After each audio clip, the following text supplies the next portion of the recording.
Zafar, nima qilyapsan?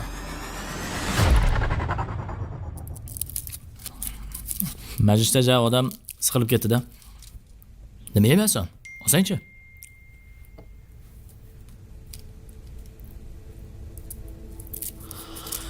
Menga mumkin emas. Menga qara, anchadan beri seni kuzatyapman-da. Oldingda shirinlik yemayapsan. Nima, sahar-pari bo'lib qoldingmi? Yo'q, gap boshqa yoqda. Zafar, seni yaxshi ko'radiganidan. Boyaki premium u, qani? Hey, Gap yo'q. Baxtiyor shu oxirgi payt ishlarim yurishmayapti-da.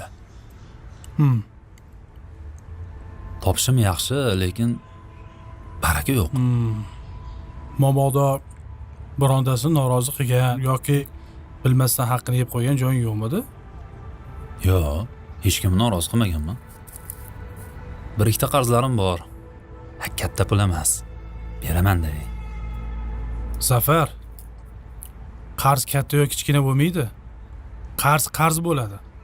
Ota-bobolarimizni qarzi bor odam go'sht, asal yoki mamlaqa shirinliklar yemasin.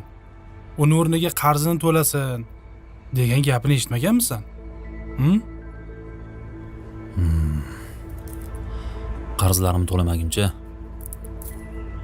yemaganim bo'lsin.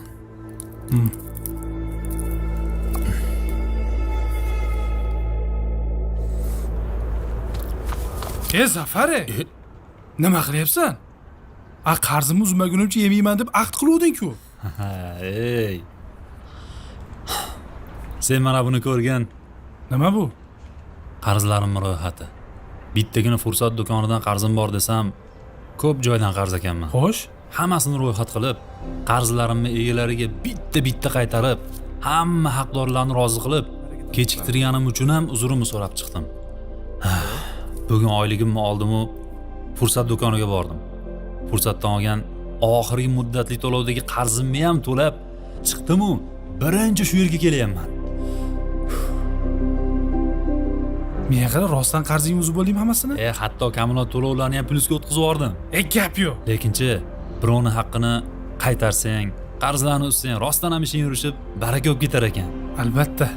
Mana endi maskaningda qanaqa shirinlik bo'lsa, hammasidan sotib olaman. Menga qara. Sen qarzingni to'lab erkin ishini qilding. Bugun qanaqa shirinlik yesang, bemalol senga VIP. O'zimni hisobimdan. Do'stim, baraka top. Qani qaysidan kesib beray? Qaysi biri zo'r, o'shandan boshlaymiz.